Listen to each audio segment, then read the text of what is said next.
Good evening. Hope everyone's having a good conference so far. All right. Very good. Very good. So tonight is Grill the Committee. This is your opportunity to ask questions of the people who are defining the architectural language of the language we use. What? Can you guys work on that? There's some kind of echo. Can you maybe take me down a little bit? My wife can help you with that because she's been trying to take me down a lot. Anyway. So this turns out to not be the entire committee. I'm not certain we could put the entire committee on this stage, but we have a few individuals who are going to have to bear the brunt of the grilling for this evening. I want to talk about why the particular individuals that are here. So we have the Titus winners is the incoming, I just asked him this a second ago, get the correct title, the incoming library working group chair. Evolution. Library evolution. All right, so I managed to screw that one up. Let's see if I can screw it up for Relay 2. Okay, he pointed out, I referred to it as core evolution. Of course, they don't call it core evolution, they just call it evolution. So he is the chair of the evolution working group. Is that right? Okay. So other than these two and Herb, who is the convener of the committee, everyone here is here because of a particular feature that they've been associated with championing. So the first question I'm going to ask you is to introduce yourself and talk about what that feature is, what its status is, how far along is it, where are we at, and I think I hope most people know the details. I don't think we have to go into that, but just tell us a little bit about what the feature is about. My name is Andrew Sutton. I am the project editor, well, formerly the project editor for the concepts technical specification.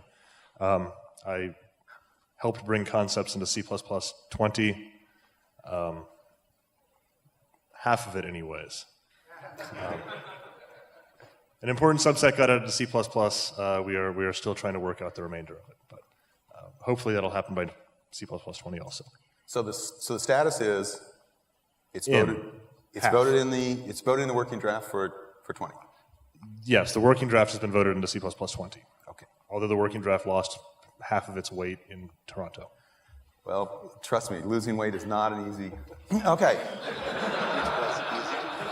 You can pass. I've already introduced you, Titus. There you go.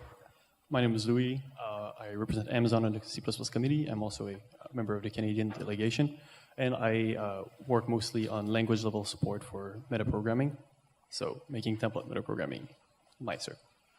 I also do some tweaks to make lambdas better, like template lambdas and stuff like that.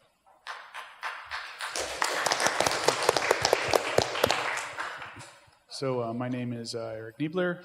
I work for Facebook. I am the prime mover of the Ranges technical specification and former project editor.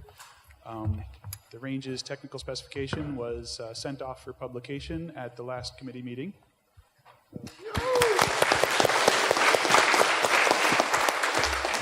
Super excited about that, which means that I can stop having to process bug reports on the Ranges technical specification.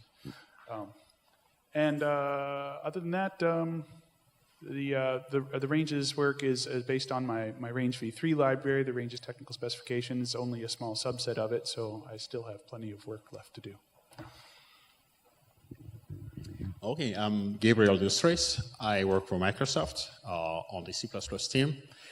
Currently, I'm the project editor for the modules technical specification. At the last owners meeting in Toronto, it was sent out as a PDTS ballot. PDTS means proposed draft technical specification.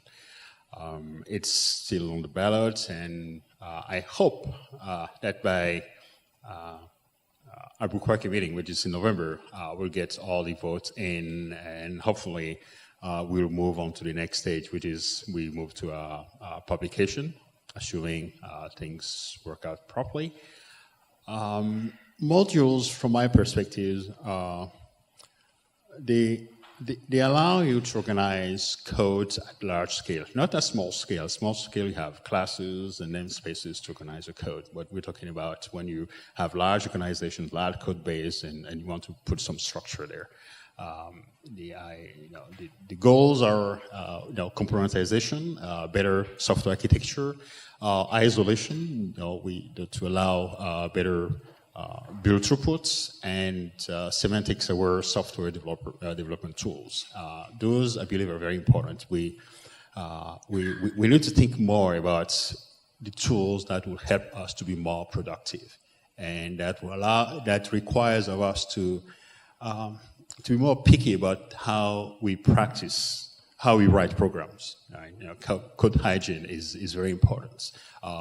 The techniques that we've learned, used in the past 30 or 40 years, we'll need to take a hard look at them. I'm looking at you, Macros. I know it is a controversial issue, but I would like to encourage the entire C++ community to think hard about how we write code.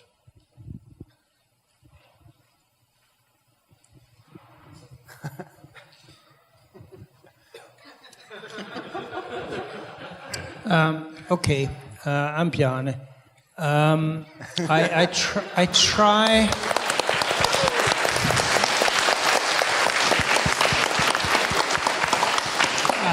I try to think about the whole language, including the library, and where we're going over the next few years. I was sitting here and thinking that the group in this room is roughly the size of the active members of the committee. Not everybody turns up at every meeting, but this is the influential size of the group. So how do you make a consensus for doing something new and interesting and forward-looking in a group this large, where everybody has some old stuff they would like to protect? That, I think, is the fundamental problem. Having a group like this agree and have a consensus is very, very hard. I'm in favor of some proposals, usually proposals I have worked on for 5, 10, 20 years. I would like to see concepts, all of concepts, not just the backward-looking bits. I would like to see simple static reflection, very simple functional stuff, nothing fancy. I would like to see modules, and as Gabby said, modules that really promote hygiene, so we're not stuck back in the mid-70s with your macros infecting my code and my type defs changing the meaning of your code. These are hard things. I would like to see the range proposal, including the good bits that they haven't dared put in yet. I try to look out for the whole language. It's hard briefly to talk about the whole language, but let's move forward. The community as a whole lives among other communities, and there are strengths that we have and there's strengths that they have, and we can't just rest on our laurels and assume the world isn't changing, because it is, and we have to face new challenges. Hi, my name is Goran Nishanov. I work for Microsoft. My official title in ISO committee is the project editor of Coroutine TS that was sent for publication from Toronto. Coroutine TS, I think, completes your mission of bringing stuff from Simula to C++, because it's one of the features that was there. And I think I know what you were going to say, and I will say it. You don't. Okay, go ahead. Know. I was just going to apologize for not mentioning coroutines, and especially fast coroutines, because they hadn't been mentioned this far. Sorry. Oh, I was going to mention that actually C++ had coroutines, or more precisely, there was an AT&T task library which funded C++ development, and it was by Bjarne, and you can download the AT&T task library, at least the documentation. I found it on the web. It's awesome. It's stored under history. So Coroutine TS comes naked. It's purely naked facility for expert developers. But before C++20 ships, we will have great library types which make coroutines use easy. And we will have beautiful interactions with ranges. And I think Eric was exploring recently and had some fun. And plus, we have networking, and all of those beautiful things will tie together. And yeah, that's it. I'm Herb. Herb Sutter. I do a lot of administrative things in running the committee and herding cats, although people like Vila and Titus help a lot with that. The pre-Titus is Jeffrey, or Titus is the post-Jeffrey. We're sort of in that middle phase right now. But I also have worked on a number of C++ proposals, null pointer, lambda syntax, enum class, a lot of those things you can blame on me or delegating constructors or partly on me. And right now, I'm mostly interested in, and I dearly hope in my technical contribution to be able to, I hope, spend the next decade or so on making C++ code simpler, even as we evolve the language, which can only be done compatibly by adding to it. And I think it is possible to add to the language, to evolve it, because it is a living language that is widely used, will continue to be used, and needs to continue evolving, but also make C++ code dramatically simpler. So I think that's possible, and I hope to continue working on that. Some of those effects are in a research stage right now, and I'll talk about some of them on Wednesday. But I think that will be essential for the future of C++, and I'd like to contribute a bit toward that. All right, thank you guys. All right, so the format this evening is for you guys to come down and ask questions. And I'm going to ask them a few questions kind of while you guys think about the questions you want to ask. I'll tell you this. Probably push for time at the end, so if you think of your question, you want to get down here quick. All right, so the first thing I want to ask is, you guys particularly, because you're all associated with something you were pushing for, but in the committee, you could almost think of it as you wear two hats. You wear a hat where you're trying to push a particular proposal, and you wear a hat where you're trying to push back on proposals, right? Because that's the game, right? So I want to ask you to think about a situation, and you don't all have to come up with this, but if we had some interesting stories, that's what we're going for tonight, where you got pushback that you at first thought was kind of ridiculous. It's like, okay, I'll think about how to deal with that. And then realized, oh, wow, this proposal has really benefited because of something that I hadn't thought through well. And at first, wasn't oh, wow, brilliant. No, at first it was like, oh. But then you said, no. Now I realize what's going on, and it's better. Anybody want to fess up to that? Microphone. Yeah. So the Ranges TS was born out of some early work that I had done on Ranges, and I floated it on the Ranges discussion list. There was a working group, and I thought my ideas were terrific, and everybody should listen to me. And then this guy named Sean Parent came along on the list and corrected me that my ideas were not, in fact, all that great, and he had some better ideas. So I was extremely resistant, and so was Sean, and he's a remarkably difficult person to convince.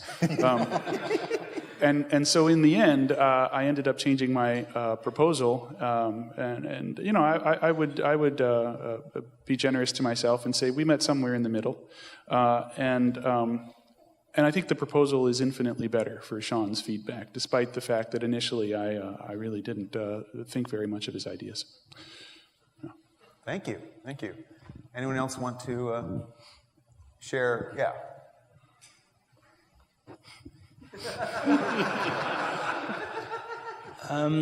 From my perspective, I think it's the wrong question. Okay. Because I'm willing to be corrected as well. My ideal way of having a proposal develop is that you articulate a problem, and then you articulate sort of a first idea of how to solve that problem. And then you discuss in committee and outside ways of approaching this, and discuss how you would like use cases to be worked out, and what would look like good code once you have it. And once that discussion is going on, sort of a proposal firms up with more precise syntax, more work on edge cases, and refinement. And I find that one of the problems with the current committee is that people want finished proposals prepared, put forward with exact semantics, exact syntax, and endless precise wording. And we end up talking about technical details rather than what I consider fundamental language design problems, which is basically what's the problem and what's the fundamental way of dealing with it. And we spent endless time discussing of technical details before we have agreed if and what the problem is. So do you believe that in general the proposals that are coming to the committee are trying too hard to have a full solution and might be better proposals if they worked more on just, defining use cases, defining edge cases, and then giving much less thought to what the wording should be and that kind of thing? I think so, yes. I think that the committee should be more collaborative in developing solutions. I think that people come in with a proposal and they defend it, as opposed to bring a proposal and see how it works out and then jointly work towards a solution. I think there are too much defensiveness, too many demands of perfection before the time. Okay. Yeah. I think I have a pretty decent follow-up to this. During C++ OX standardization, there was this idea of having a no except auto facility. We didn't get consensus on it at the time. I brought it back early in the C++ 14 standardization phase. And then Bjarne asked, who's this for and where do you need it? My response from a library vendor perspective was that, let me count. I need it in 5 places. He asked, do you really need it? I said, no. He asked, is it going to be a maintenance burden for you either way? I said, no. So his follow-up was, what are you going to do next? And I said, I am going to bury this paper and not advance it.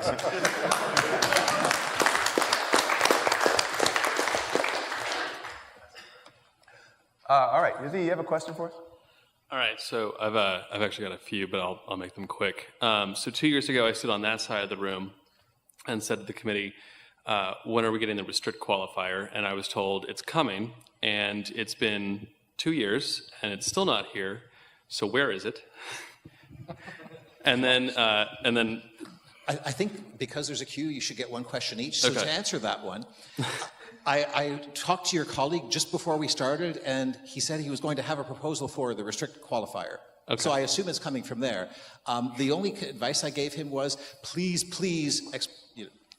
cleaning it up a little bit and toning it down, don't make it just C99 restrict, because that's not enough. And he said, oh, no, of course not, which is 1+ sign. Okay. It seems as if the authors of that proposal have been busy with other things. But you can find those authors. Their names are on that paper. No alias must go. This is non-negotiable. This was Dennis Ritchie's answer to the father of Restrict. Restrict has come up repeatedly, And the reason it has failed is that it doesn't fit in the type system. It means trust me. It's a form of cast. And we have repeatedly decided that this is a very useful cast in restricted environments where you can sort of trust this cast. But we don't like trust me in the type system. And therefore, any proposal that proposes restrict is going to have an uphill battle. Because some of us has kept seeing it for almost 30 years, since Dennis Ritchie came out stronger against it than I would ever do. And we'll ask, how does it fit in the type system? How does it generalize? How does it interact with types higher than raw pointers? And why should this be a core language feature rather than a specialized high-performance computing feature? This is a firm prediction because I've seen it happen repeatedly. Okay, thank you. Is that Odin? Yeah. Hi, I'm Odin. I work in bare metal embedded, but I have a very different question. This is probably most for Herb and Louis, but I've seen problems with debuggability of a lot of code generators because they're very common in my field, and also in D, the mix-ins are pretty impossible to debug, and people already complain about stepping through my TMP. Isn't this a problem for meta classes and such, that people are stepping through code that they did not write?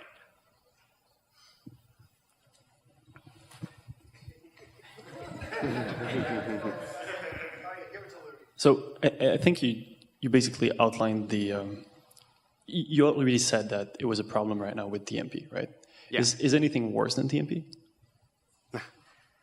If you ask me, I mean, I like TMP, but most people don't.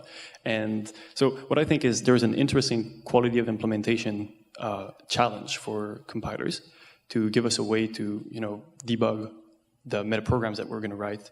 But I think that if we're not abusing the type system the way we are today, they can actually provide us with better ways of debugging our metaprograms. So there's nothing worse than the status quo. The question is more to the user who said, interface or whatever, loaded keyword or overloaded keyword you're using, and writes a class that looks like the way he thinks about the problem, and then steps through and sees this terrible template monster that he does not understand. So you mean stepping at runtime? Yeah, at runtime. Somebody who's writing hello world and then steps into. Mm-hmm. Yeah. So again, I would say this is a quality of implementation. Like your debugger should be free to basically jump through these things without showing them to you, unless you maybe request it, right? So I'll answer in more detail in my talk on Wednesday. Okay. Because this is one of the questions about any code generation style approach. The short answer, spoiler alert, is what Louis said, but I'll expand on it a little bit. The first is, look at what it's replacing. No, seriously. So one of the taglines that I thought I came up with, and then I saw Louis in his Meeting C++ keynote last winter use the same tagline, and I don't know if it's because we ever talked about it or just came up with it independently, is we both want, and I assume you're still there, we both want more metaprogramming, less template metaprogramming. We're doing it already. We should have a clearer way to write what we're writing already, and it will be strictly better than what we are already doing that is undebuggable and inscrutable today. The second argument is, especially with code generation, we are already doing that too. We generate special member functions. When's the last time you tried to step into a compiler-generated copy constructor and nothing happened? That problem needs to be solved already for the special member functions. Yes, if you provide people a way to generate more of those programmatically, yes, but it's a degree, not in a kind of a new problem. And anything that implementations already do well for the special member functions will directly help the other generated functions and vice versa. In both cases, I think the key thing is, as long as we focus on trying to improve the things people are already doing with C++, but with great difficulty, we're on the right path. And we're certainly not making things worse. Longer answer to follow, but that's the bare bones of the idea. My suspicion is that before any of this actually gets approved, or shortly after it gets approved, there's going to be, by necessity, a ton of work in tooling. Because as sort of library lead for a large code base, code review is sort of important. And if you've hidden away any significant amount of stuff in meta classes, I'm going to need a way to toggle between views in code review, in browsing, in everything. And at the point that you've built that, like, it's not that much harder to rig that into your debugger. I mean, there's work there, clearly. But, like, we have to solve these UI problems for many reasons, and the end result is going to be well worth it. I think it's a very important question that you brought up. Anything we do at compile time, which means it evaporates when the code is running, poses challenge. So Herb points out correctly, special member functions that are generated by a compiler that you do not see. However, when you go further than just these special member functions, where you actually generate code or class or the kind of thing, it poses real challenges to tools. And if the tools are not there, you're going to have a very miserable reputation for the facility. I distinctly remember when I started writing templates back in 94, 95. It's just miserable. The part that worries me is when we say, oh, we know about this problem. We have this problem before, and then it is no worse. And I will say, oh, actually, it is worse by adding more. So epsilon is epsilon, but n times epsilon becomes very noticeable for a big number of n. So I'll be very cautious and not holding into, oh, we already know this problem, so it's not making it worse. No, we are adding to it, so we must be very, very cautious about that. My friend here, Ville, has written Lisp compilers and has some experience in that department. I've written Lisp myself, and Lisp is this language where everything you have at runtime, you can lift it to compile time, and with eval when operator, where you can specify, oh, is it compile time, is it load time, is it execution time? So you actually have fine-grained ways of doing this.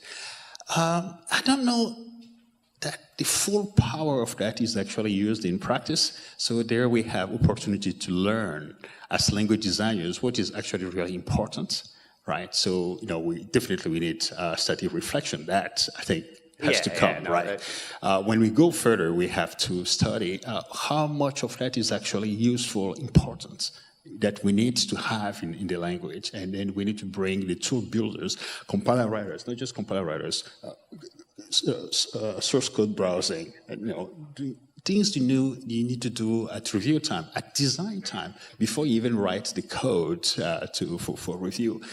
It is non-trivial challenge. It is not, oh, we already know what it is. It's really non-trivial. I guess the last thing I would like to say is I really am a big proponent of compile time.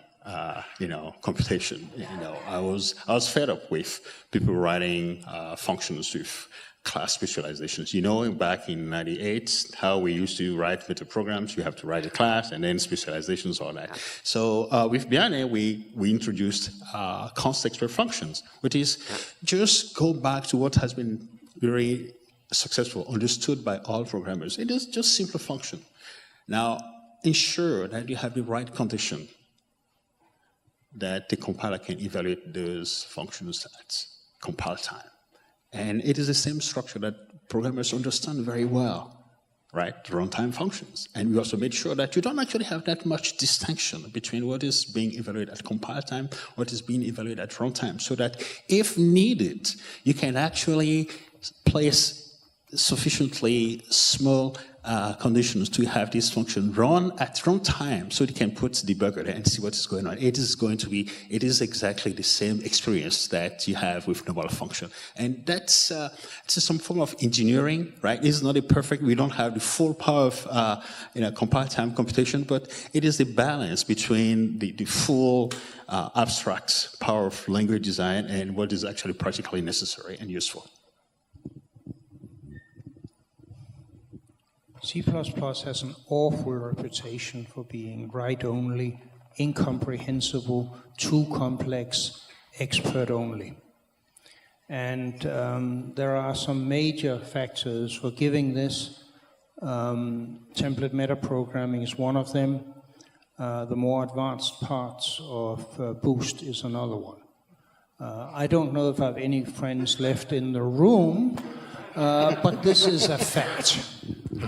And some of us has been working for years on the theme of simplifying C++ as used by most users. Make simple things simple and make sure that you can do the advanced stuff if you have to. One of the things that got me with template metaprogramming was people writing templates, defining types to calculate values. If I want to compute the value sort of 2 or 10, I want to call a function.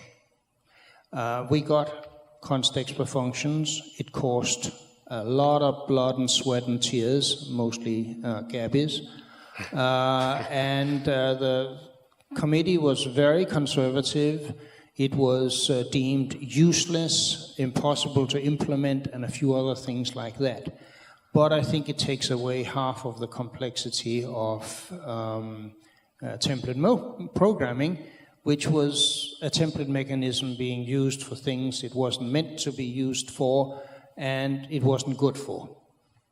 Another aspect is that we are having templates with compile time duck typing.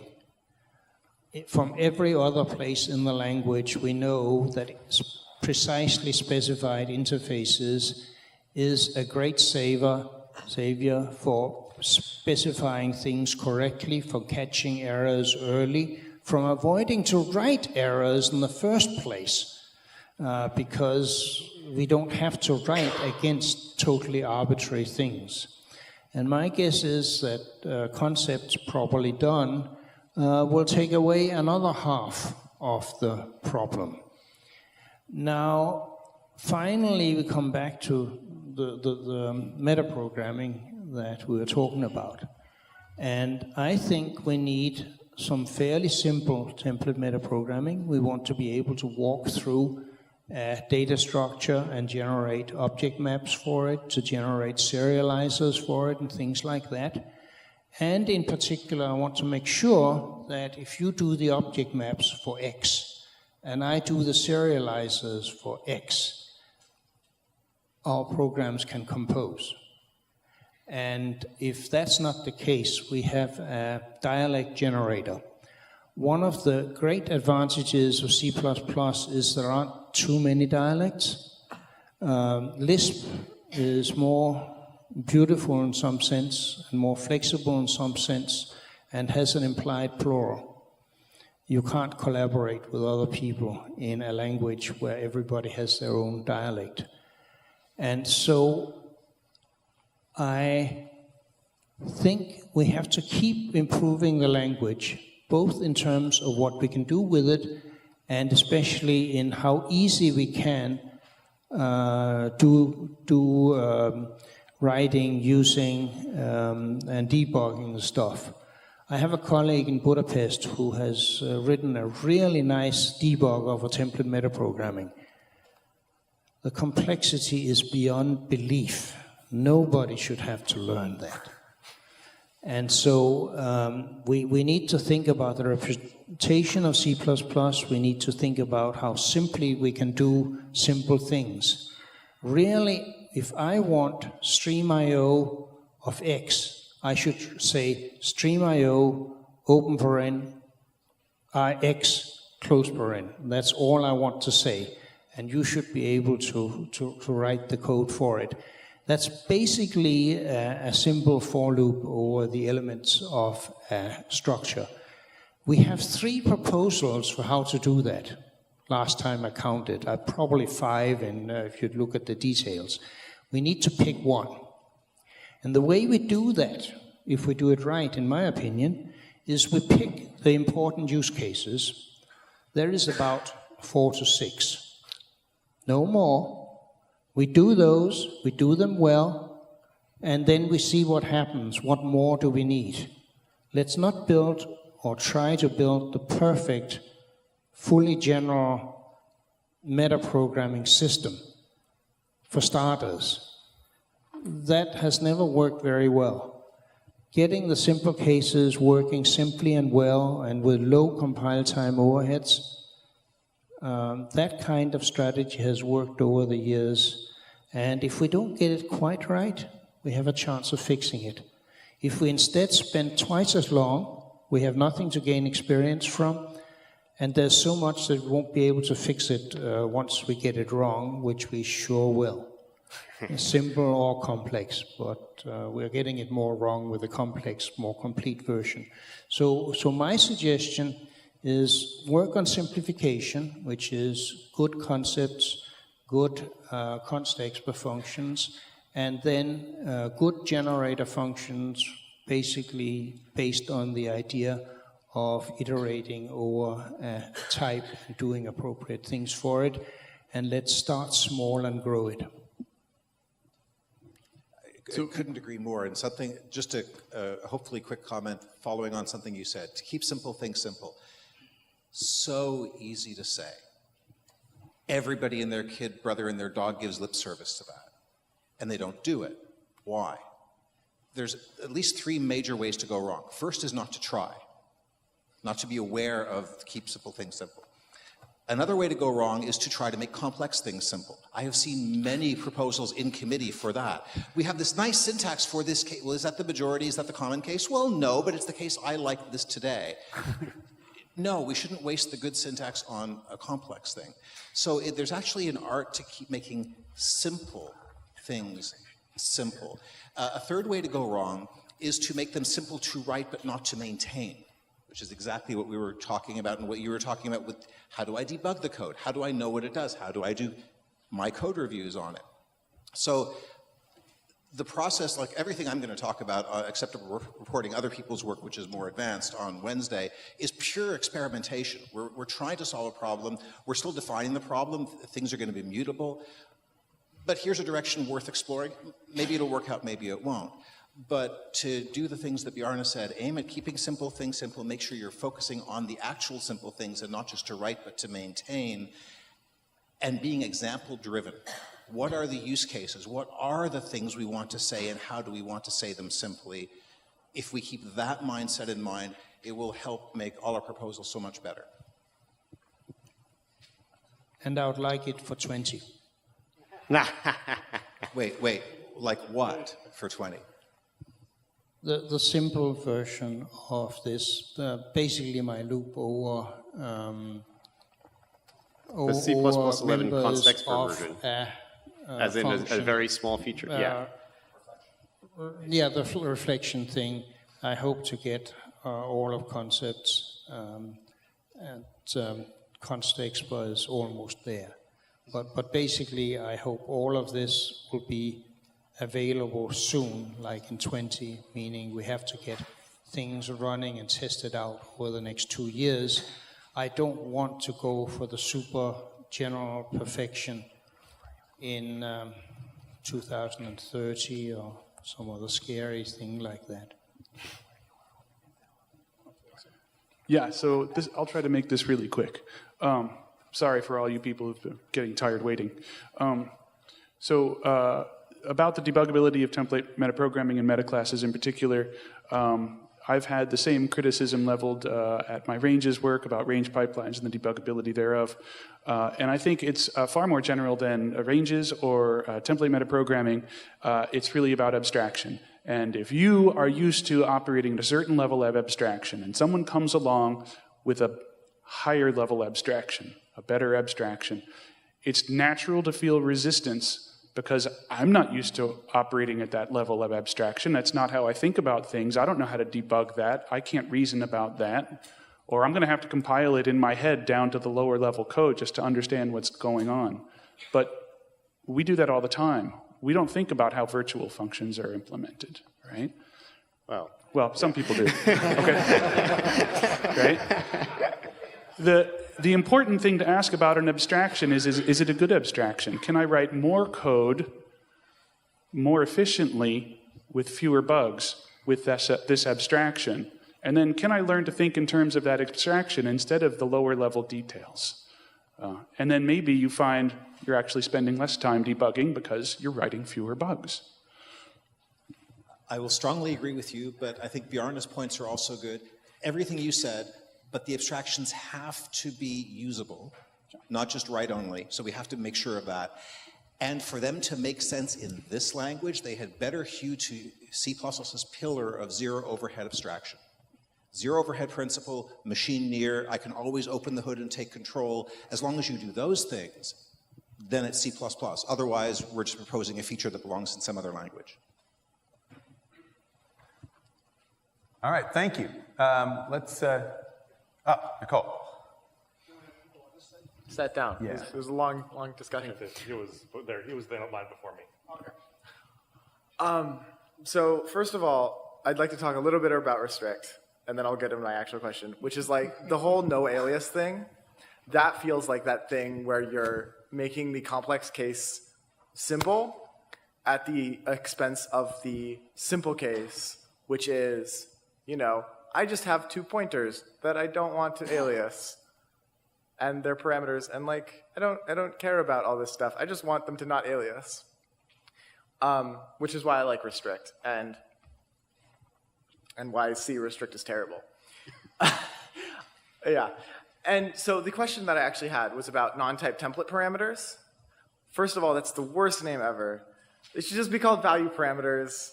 Because you also have template parameters, which are also not types, but they're not non-type template parameters. So I'm going to call them value parameters. I would really love value parameters, value template parameters of non-integer or integral type. I would love literal type template value parameters. When can I have that? Well, we designed them, and you should just ask for them louder, because some of us really can't tell the difference between a user-defined type and a built-in type. Right? That's what I'm saying. Yeah. So, and actually, there have been several suggestions in that area, and notably by me. I think there is a paper somewhere that proves that something was impossible. I didn't have time to go through, but usually when someone goes and proves that something is impossible to me, let's just say politely that I lose trust. So it is one of these things we want to have. Right now we have a lot of high-level stuff that we need to get through, like modules, coroutines, static reflections, and networking. But at some point, to make simple things simple, this is one of those places where, because everywhere else, we don't see a distinction between int and complex of double, except the semantics. But from type perspective, basically the same thing. And you should be able to use a template that way. We've made some progress there, but yeah, that's coming. I think you have to demonstrate that there are some real use cases, and it should be on my top 20 list of features, because I think it's obviously right, but is it important enough to spend the time on it? So about when you can have it, first you need to solve a bunch of obstacles. You want to have a non-type template parameter of a user-defined type So the question becomes whether you want that type to have a user-defined equality operator, and where is that operator defined, and how do you avoid ODR problems? These are the things keeping that facility sort of back. We haven't been able to find reasonable answers to those questions.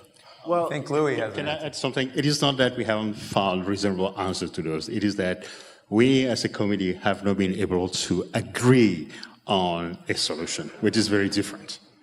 If we agreed that the problem needed to be solved, we would solve the technical problems. Yeah. The technical problems are not the hardest. Well, this one is kind of hard, but I think there is a solution, especially if we get compiler-generated comparison operators. We could say that basically any type that is context-per-friendly and has default, compiler-generated equality operators, we're kind of able to link them. And is Jeff Snyder in the room? And so, how's that proposal going? No pressure. Well, Albuquerque? Okay, so we've got some, it's baking. This might be a good example also of what Bjarne cautioned against and Gabby cautioned against, of jumping to a solution. So start with you. I would love to start with the use cases. What are the things we're trying to do, and then we can evaluate how common they are and so forth. I have seen at least a few examples of people who wanted such a feature, a general way to have non-type template parameters. On a template, sorry, just pulling the chain there. It's a bad name. You can use it. For the purpose of computing something, because they want to use it for template metaprogramming. Give them something completely different, such as an actual compile time function. They might find that that expresses what they want even more directly, and the use case goes away and is better solved by a completely different approach. And that's why it's so important to start with the use cases, the problem to be solved. How common is it? What's the code I want to write ideally? And think outside the box and brainstorm early on before narrowing in on one particular solution. Because maybe in this case, you actually don't want that feature. Maybe what you really want is compile time functions, and Louis and friends will help you get those. I just signed you up for work, by the way. I know. So I do think, though, that even if we get proper compile time programming, there is a use case for that. I don't want to get too technical, but the problem is that when you pass a context per object to a function, from within the function, you've lost the fact that it is a constant expression, because it's just an argument. You don't know whether, we don't have context per function parameters, basically. That's kind of the problem that this is solving. And so even if we get like super fancy, standard vector, standard string, and constant expressions, which we're working on, we still don't have a way to propagate this constant expressionness through a function called boundary. And so this is exactly what this gives us. And the important thing with that is that you can have the return type depend on the, I want simplified dependent types in C++, and I only really get that when I have integral types. So personally, I think it's a valuable feature. There are some technical challenges to be faced, but we're kind of working on that, and we'll see what the committee thinks about that. Clearly, this is not my evening to make lots of friends by making promises. What is the use case? The answer that I can write more elegant template metaprogramming is not an answer I'll accept. It is, what can I do with the template metaprogramming that helps users solve real problems using that? You have to go one step further. And maybe you have it, but I haven't heard it yet. Rust-style format strings are what I want. It's like compile time checked format strings. Now we're getting real. Say that again? Sorry, I didn't hear that. Now we're getting real. Yeah, that is what I want. I want like a string view template parameter. There are other ways to do that. So what I'm doing is I'm not going to talk about it. but there are other ways to do it. So decal type lambda expressions work because you can create a struct or a class inside a lambda expression, and then you can decal type the return type of that lambda. And so you create an anonymous struct type that has an operator, open paren, close paren, that returns the value of the string as a const expr. How many years of computer science does it take to get that right? A lot. Not much computer See, science, but this lots is of known programming. as a problem. Yeah. I mean, you see why I'm pushing back for use cases that a majority of users can use. Before I push it up in my top 20 of things where we should spend a lot of effort on. Yeah. You have some work to do there. I'm not hostile. I understand what you're saying. I understand the type algebra. I'm pretty sure I know how to implement it, but that's not the problem. What he said, I love the compile time format strings. Kudos. Run with that. The rest of it sounds like one of the pitfalls I just described a few minutes ago from make simple things simple. One of the ways to go wrong was to try to make complicated things simple. I worry this might be that. Also, a lot of the thoughts on format strings are informed from C format strings, like, var args things, where it was necessary to have a user-specified description of what type it was. This is a language about types. The compiler already knows all of those things. We have there's clearly room for better technology here. We should not be trying to mimic the 70s style design. We should just do something better. There's things in the works all over the place. All right, so let's take a question from this side. Hi. So I have a drastically different question. When you have a large project that you're trying to propose to the committee, something on the scale of years, modules, concepts, all these other things, how do you maintain momentum through all these years and actually make the project a reality in the standard? First, you try not to lose it, which is very difficult. You keep making the cases, right? So we talked earlier about the use cases, if they're compelling, that we have had with concepts. We explained what the problems were, everybody's running into them. It's really important for the community to get something like that into the language. For modules, you get similar problems, right? Everybody's suffering from lack of code hygiene and macros getting into your system. You don't have a good sense of what your template codes mean when you ship them. Build time. Most of our code these days are leaving in the headers, right? Which is a problem. So you get to explain this to the community what the problem is. First, define the problem, and then patiently work through the possible solutions, and eventually try to convert to a place where we say, let's try this to see if we have a good solution for this set of problems that we have. But I guess the most important thing is try not to lose it. I don't know, but yeah. I didn't hear everything because I was thinking of something else. So if I repeat you, apologies.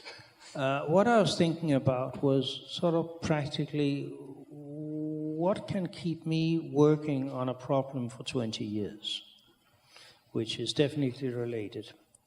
And I think, first of all, it's individual. What applies to me may or may not apply to others. What applies to others sometimes applies to me, but not always. I've seen people motivated in different ways. None of the motivation comes from the Standards Committee. The Standards Committee feels like a huge barrier from getting your great ideas that will solve all the problems out into the real world. And in that, it does a rather important service. because your ideas aren't as great as you thought they were. What keeps me going is the applications. And I see people doing really important, interesting stuff that I like. I mean, it may be a space probe, it may be the brakes on your car, that if you screw up, you die. It may be large distributed systems, network systems, and such. And I look at those problems and I think, wow, this is important. People's lives and livelihoods depend on it. And boy, it's pug ugly. We can do it better. And so I look at problems starting from what are people doing out in the real world, meaning things and people and such, not inside it. And then I look at the code about how they do it, and I wonder, how could it be done easier? How could it be done more economically? How could it be done faster if speed matters? How could it be done more reliably if reliability matters? And these things often matter. And from there, I go to what are a set of sort of candidate improvements. It could be a library, it could be a language feature, it could be something that could be standardized, or it could be specialized. But I keep coming back to what does this actually do for people out there in the non-computing world? And I keep thinking that whenever I find the solution, computer science is a really powerful tool. We know how to do most things if we decide to do them. I can read the academic papers, I can see the experiments with other languages, I can see the libraries used. I don't worry too much about whether I can do it. I worry about whether I have the right problem. And once I decide that I have the right problem, it hurts people when it's not there. And then I start working on a right solution. I try to talk to people who know more about it than me. I try to talk to people that can help come up with a solution. Sometimes I compromise too much, sometimes I compromise too little, but we have to find a solution that helps. And that's what keeps me going.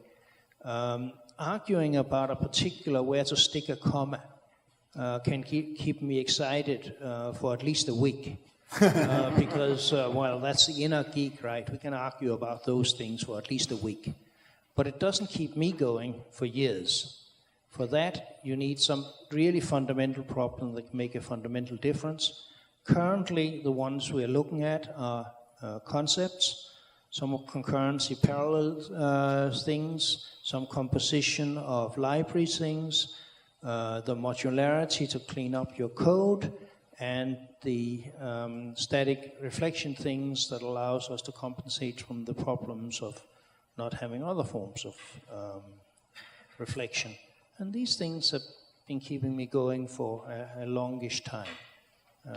Concepts definitely since the late 80s. So if I'm impatient, that's one reason. Okay. So I started my range library 4 years ago as a weekend hack.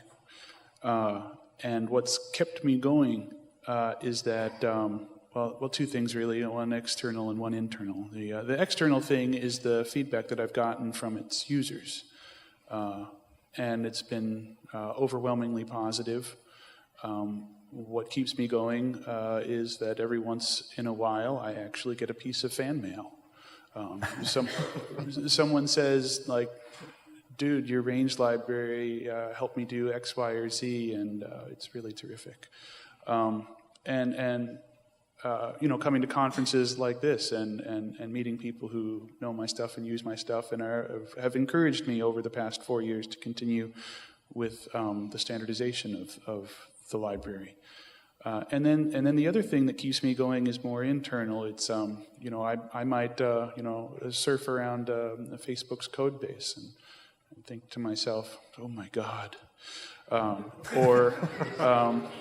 I would look at code on GitHub or people's solutions to problems, and I think there's just too much complexity in software. And so what motivates me is my intense need to hack at the root of software complexity. I can't not do something about it. We have the project editors of two of the long-running projects you've talked about, coroutines and concepts on stage. I'd love to hear from Gore and or Andrew. Pain avoidance. Yes, so people are most motivated when they're trying to address the personal pain. Before joining C++ team, I was writing async code for 15 years in the OS division. So it's a big personal pain to write async code. So I kind of want to help.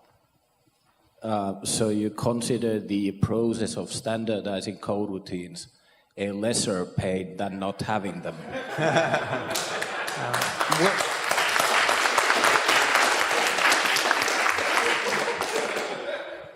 Possibly joining C++ team was the pain avoidance. Anthony, or Andrew.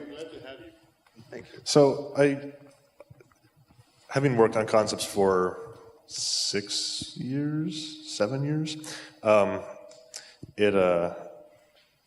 it always helps keep you focused when you feel like you're working on something that's going to improve somebody else's job or life later on. That's certainly one thing that helps keep you going on the project.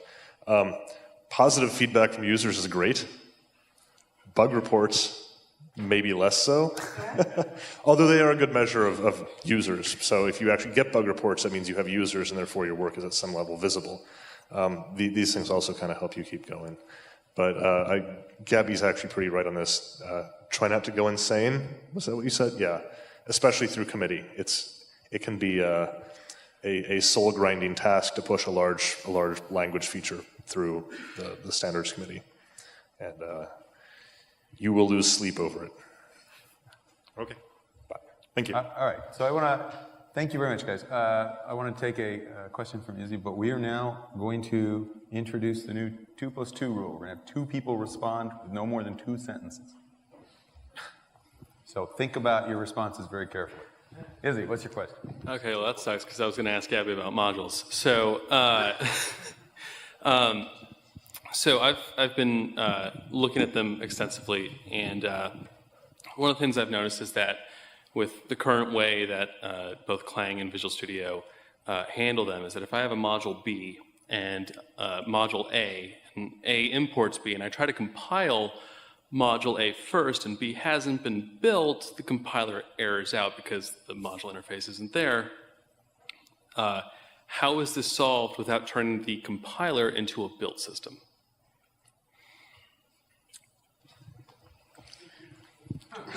Two sentences. Yes.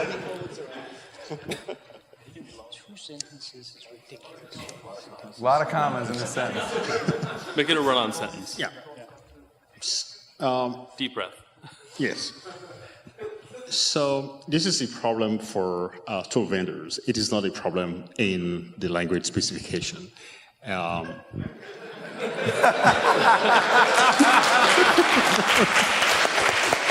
So I am also a tool vendor, and the way we're going to solve this is also to get your build system be module aware.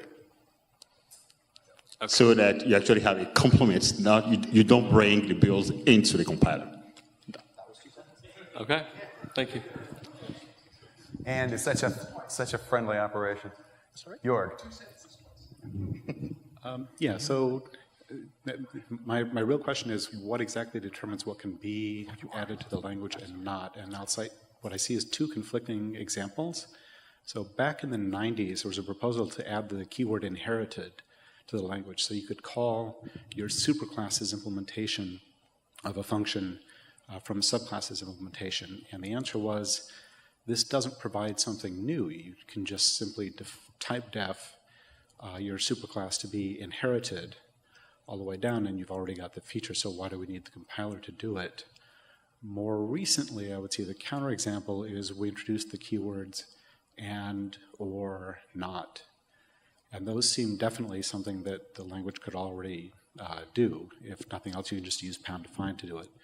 So just trying to get a better feel for what makes it and what doesn't. 2 sentences is not enough to answer this question. That's one. Navigating large class hierarchies is not at the top of my priority list. I could be wrong, but weren't the and or not aliases already in C? I thought they were at least in the C++ preprocessor since before the inherited keyword, but I could be wrong on my history. They've been there a long time. They are macros in C and they are keywords in C98.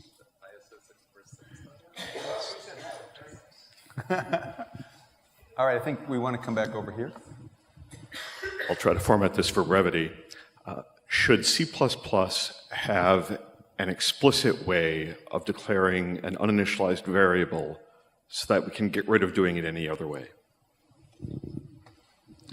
No. Thank you. You should initialize your variables. Thank you. No follow-up. Go ahead. Oh, wait. Maybe. Think about our paper. Oh, leave us hanging. What a second sentence. That was 2.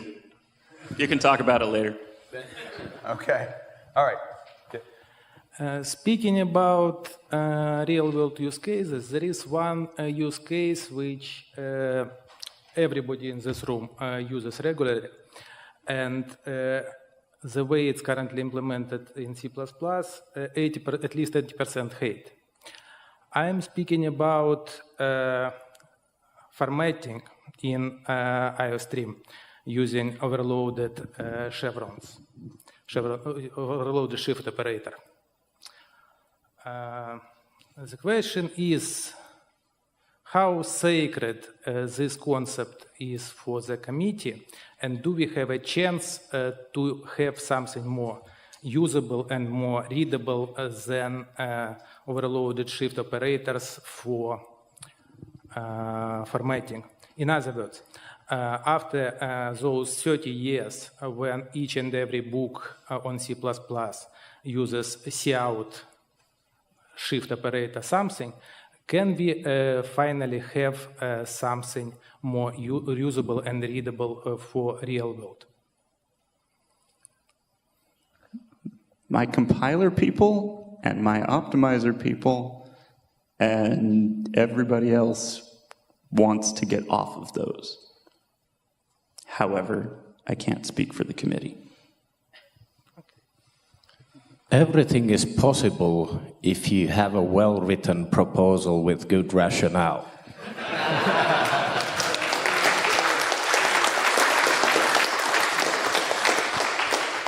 The IOStream solution is an ATIS solution. It is type safe and extensible. What a lot of people want is a 70s solution that's type unsafe and unextensible. We have to do better than both to make any progress.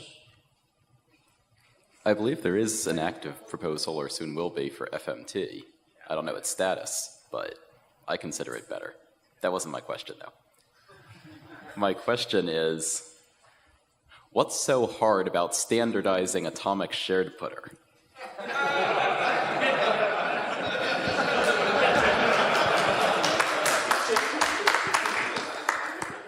We're doing it. It's going through library wording review, and it's expected to come up for a plenary vote into C++20. Weren't you the same person who was just here? You're now later in your own queue, and it is very likely to be part of C++20 in the next meeting or two, unless something comes up. It was published as part of a concurrency TS first, so it seems to be on track. So the answer was nothing? One word?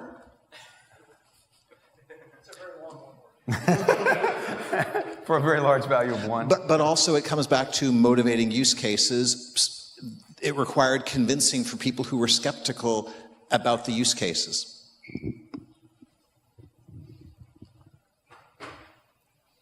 Okay. Let him go first. All right. Question. What the hell is a monad? No.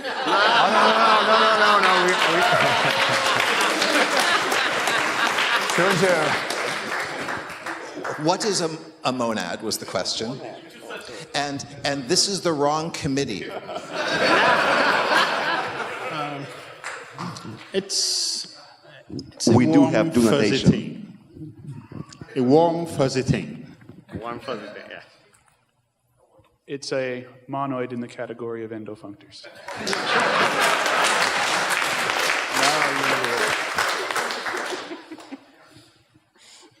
One sentence. Very good. I watched a video from the Guerrilla Committee from, I think it was last year or maybe the year before. It was pertaining to my field of, bare metal stuff and why everybody uses C. And the answer coming from the committee was mostly it's a marketing problem.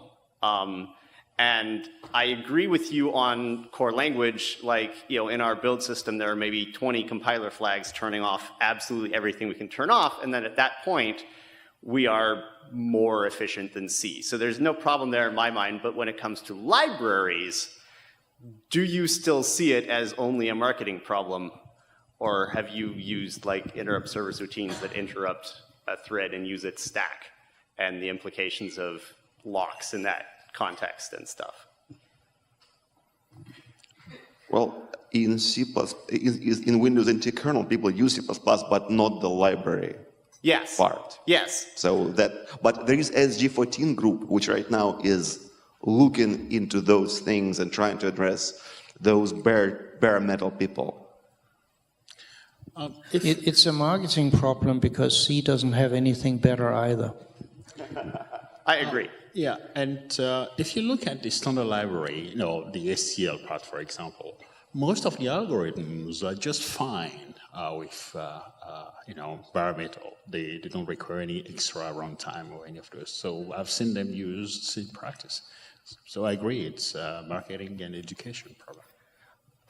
Could I tie this back into Eric Niebler's response to my last question about level of abstraction?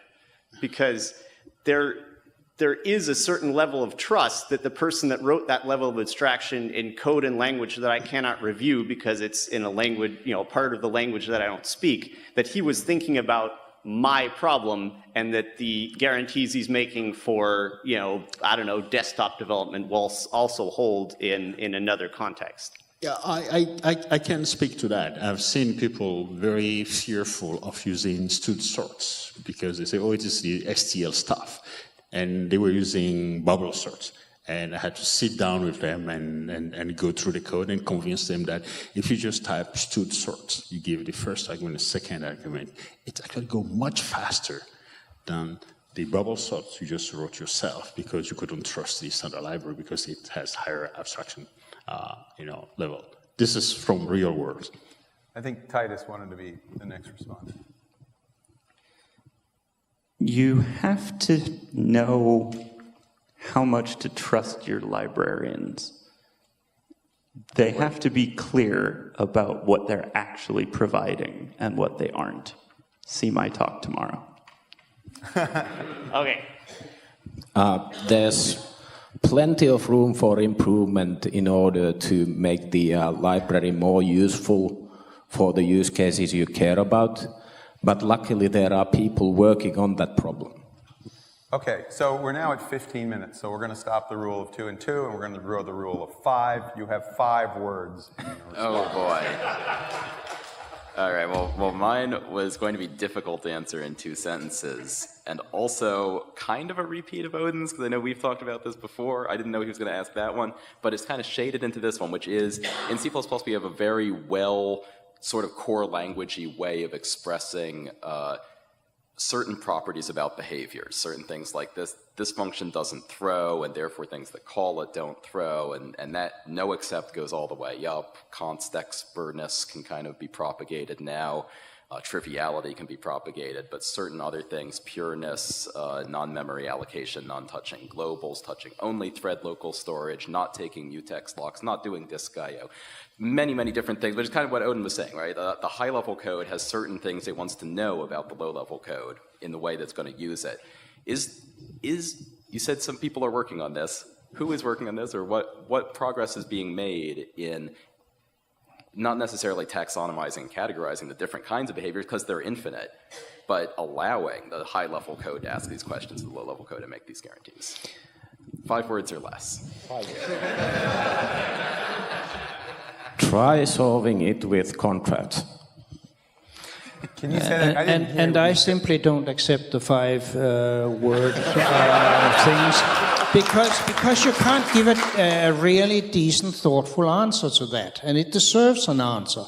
First of all, we should not litter the language with a keyword and a property for everything anybody could possibly want. The language says what is possible and what it means. It doesn't say what you should do. In particular, it does not say what you should do in a particular subfield. I write a lot of code where calling malloc is a disaster. It must not happen.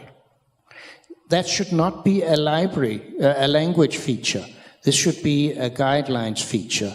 And what we need is a not-so-core guideline for, say, bare metal programming, for low latency programming, for programming where you are not allowed fragmentation and things like that.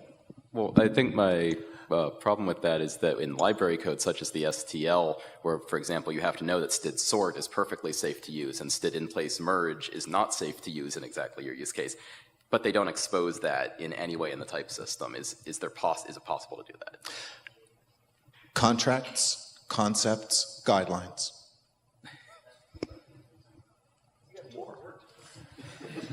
Save them for next time. All right, Nicole.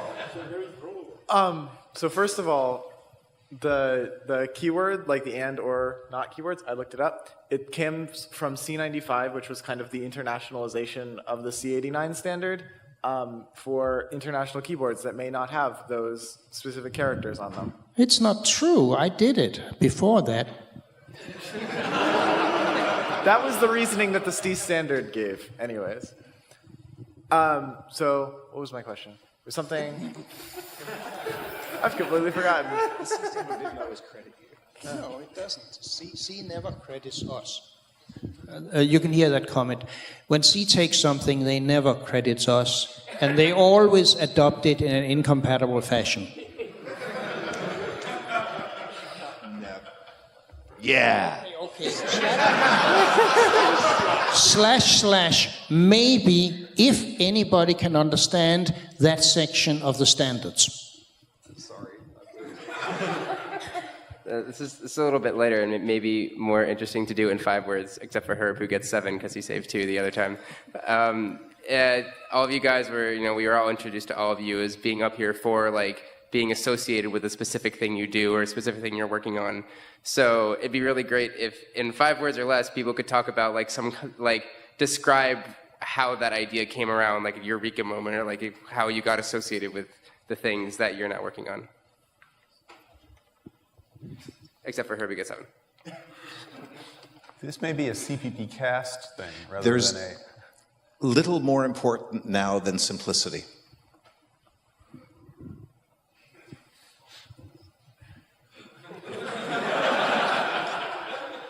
To boldly go, this will not work.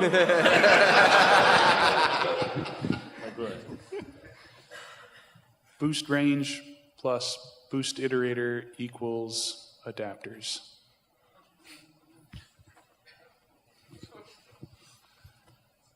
Thank you.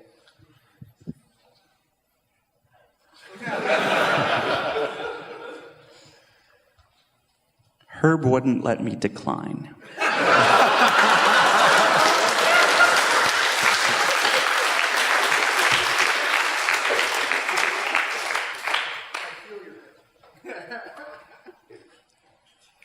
so many things I could say about concepts, but I will decline. So. Write state machines as imperative code.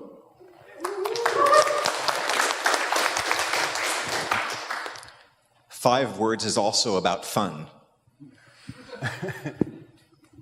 Boost MPL. No, Boost MPL. Metaprogramming. Lots of pain. All right, cool. So back to the thing I was talking about before. I would really like... Restrict? We may have to put a limit on the questioner as well. I don't know. I would like decal type... Shoot. I want decal type lambda expressions. When decal type lambda expressions? So I'm working on the fifth iteration of the wording. It's just it's been through EWG. It's just about getting the wording done. Actually, if there is core people in the room, please review the paper that's in the mailing list, because I want to be done in Albuquerque, hopefully.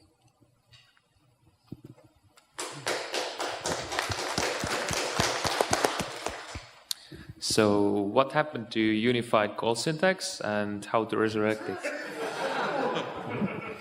It got killed with people far more concerned with the past than the future. Maybe it'll come back. This is not a completely unified opinion by everybody. Makes librarians' jobs hard. So let me try to provide a less inflammatory response than Bjorn did. Why? Because it's my job. So there are major concerns about silent changes to what your code means. Have you thought about extension methods So like in C#? let me give you a general answer, because this is, and I'm not going to stick to 5 words, because it's an instructive example. The concern is so that you're balancing compatibility, so not changing the meaning of old code, and also future usability. If we don't change the meaning of old code, we can't just make member, non-member be equal, because that would change the meaning of this call site to old code. It could suddenly call a better match that's the other thing, right? Therefore, and this is the key part, you have to have a fallback. Anytime you have compatibility, it involves a fallback in a language feature. So you're falling back, that gives you the backward compatibility. Anytime you have a fallback, it means you can in the future write code that compiles fine today, but if somebody writes a better match that hits the non-fallback case, could change the meaning of that future code. Now this is code that does not exist today. But this is where Titus and others are concerned about, yes, but now I'm writing code that doesn't exist today, which I could make change meaning. Now some people feel that, well, they'll get over it. It's just like name hiding. It's exactly the same thing with name hiding in class hierarchy. And some people are more worried about it. They don't want more of that in the language, or they're concerned about it spreading further. But this is a fundamental tension. It's not just about unified call syntax. Backward compatibility, you often resort to a fallback to maintain backward compatibility, and then it creates a hiding situation where you can hide something by new code that didn't exist before in the new cases. Think that through just with an example or two and you'll see what I mean, but it's a very general problem, not just, it's about any compatible extensions. Okay. Aren't we trying too hard? We should keep simple things simple, and there are languages that have solved this problem, and we should learn from them. And there are multiple... Ask the Python folks how they like their bifurcation. Just look at C# and other languages that have extension methods. It works. C# hasn't been in existence for multiple decades, nor does it have existing code bases of multiple billions of lines of code. It's a different problem from their perspective. I mean, we solved the compatibility problem. It is the question of whether you add another overload and whether that is acceptable. Also, it's very important to learn from other languages. So the C# experience was cited in Bjarne's and my papers. We were the main authors of the Unified Function Call Syntax proposal. But it's also important to understand where they're different. C# doesn't have free functions. It's a different language. Their experience may inform what we do, or it may not. And so it's important to keep eyes very wide open and see what are the valid learnings and what are the invalid learnings, the MacGuffins that can actually lead you astray.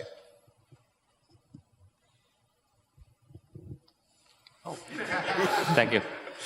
Are meta classes scheduled to be discussed by the committee? If so, when? Otherwise, why not? There was an initial presentation for the very first time just 2 months ago. Very early days. This is going to go on for years before we know whether it pans out or not. So some said, oh, is this in C++20? Oh my goodness, we won't know if it works until then. So this is very long lead and experimental. The things in this area that will come sooner are reflection, compile time programming. Yeah, we're going to keep pushing smaller parts of that through SG7, I think. What? Yes, SG7, slowly. Very, very slowly. I can't do it. Hi. So forgetting return statement is undefined behavior inherited from C. So why do we still have it in C++? Like why it is still undefined behavior if you forget a return statement in a function? You're not initializing the return variable, return object. Yeah, but you could like define it as like do not compile, right? Like the compilers are pretty good at finding those things and issuing a warning. So this is actually something that the community takes very seriously. When we did ConsExpert, one thing we made sure was that if you either run into undefined behavior, it will be detected. The compiler is required to detect it and report it back to you. So the question is whether people have enough experience with that and feel comfortable and move that compile time guarantee to runtime. Right? So it's always a matter of getting experience, getting some familiarity to get into new territory.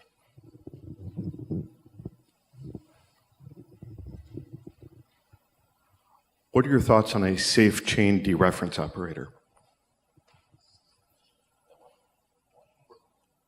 A safe chain dereference operator where you dereference, if it's null, it returns null.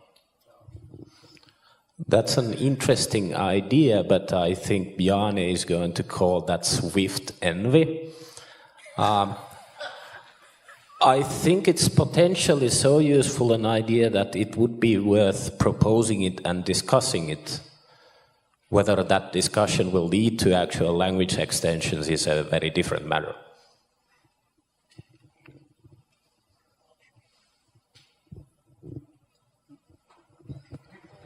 Wow. We're there, and I guess the rule, 5 words. We do that with delete.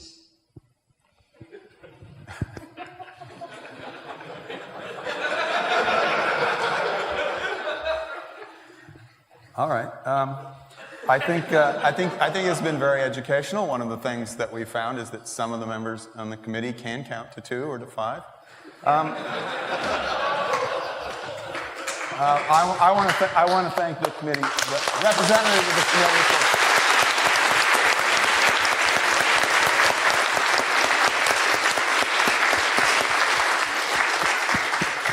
So we'll see you all again tomorrow. I hope you're having a great conference.